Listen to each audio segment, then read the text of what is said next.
Thank you, Mr. Chairman. And I appreciate the witnesses giving us some more input on this. We've had other hearings. We've also had some closed-door sessions on this topic. And one thing that I must say confuses me a little bit is why someone would be happy to retain the status quo that has not only no sunset, but no quadrennial review,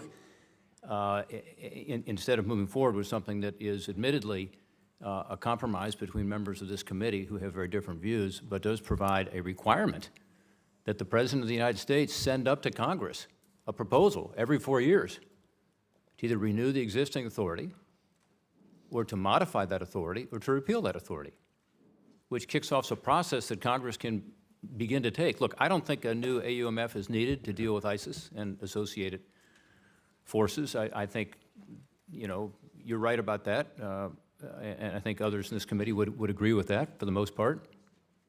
But what we're trying to do is to deal with the fact that this has been 17 years and it needs to be modified, and one of the major modifications is to put us on the spot, frankly, every 4 years to have to deal with this issue. And I commend what Senator Flake, Senator Kaine, Senator Coons, Senator Young, Senator Nelson, and others have done in a bipartisan way to come up with this formula. And I'm just kind of confused why someone would want to live with the existing AUMF, which is in place, rather than having that improvement. So I guess my first question would be to you, Mr. Bellinger. Do you think the current AUMF text is better than the proposal by Senators Flake and Kaine in that regard? I think we lawyers call that a leading question, but you just said it better than I said it. I was going to make this. I'm a recovering lawyer. I learned early on to only ask a question. No, you did just say it better than I was going to make this point. Is, you know, of course, all of these concerns that Senator Menendez and Senator Cardin, I mean, I understand these concerns, but this is an issue, is, from your point of view, is the perfect better than the good? And you know, I just don't think that the executive branch and much of Congress does not seem to be prepared to support either a sunset or a requirement for a new authorization every time a country or a group is added. I just don't see that happening. You'll be passing AUMFs every few months. Let me interrupt you for a moment. I don't think that's the issue. I don't think Congress would be passing a new AUMF periodically. No.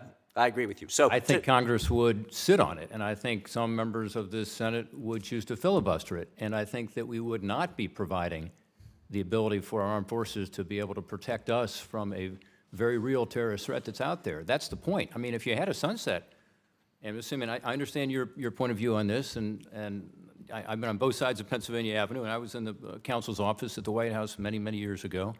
But my gosh, you guys, if we're talking about a sunset, I mean, we can't seem to pass health care around here. We can't seem to pass some of the basic stuff that you would think might be easier than this. So I don't agree with you that Congress would periodically be passing AUMFs. I mean, I think the danger is if the alternative is nothing, then you have no congressional accountability, frankly, because you don't have the quadrennial review. You don't have this requirement that Congress take it up every 4 years. If the alternative is a sunset, then my fear is that we're in a very dangerous situation where you could have this authority lapse. And I think it's not unlikely that it would lapse. I think it's more likely that it would than it wouldn't. And the good thing about the quadrennial review is that it requires that the existing AUMF stay in place until there's a new AUMF. I agree, and it's not just that. To answer your question precisely, I do think this is an improvement. It may not improve as much as some would like, but it does have the quadrennial review, and it also requires the review every time a new group is added or a new country is added. That expedited procedure, so if Congress is concerned about the addition of a new, that's not happening now. Right. And I think that is a big change, and Senator Kaine, I'm sure, is going to talk about this and why he feels strongly about this, but that's been one of his points, is to say, you know, this gives the executive too much authority to be able to name a group that may or may not fit under what Congress's intent was. Well, look, I appreciate, again, both of your testimony, and I appreciate the fact that the chairman has agreed to have another hearing on this, because there are obviously a lot of issues that we disagree with. But I hope at the end of the day, with Senator Menendez's background in this, Senator Cardin's background in this, and others on the other side who are very knowledgeable about it, Senator Paul has strong views on this, we can figure out a way to find a compromise. Otherwise, we're right where we are now. And our ability to respond to the ongoing threat will not be as effective, and Congress will not have the authority or the accountability that I think we should have on us every 4 years to figure this out. Thank you, Mr. Chairman. Yeah.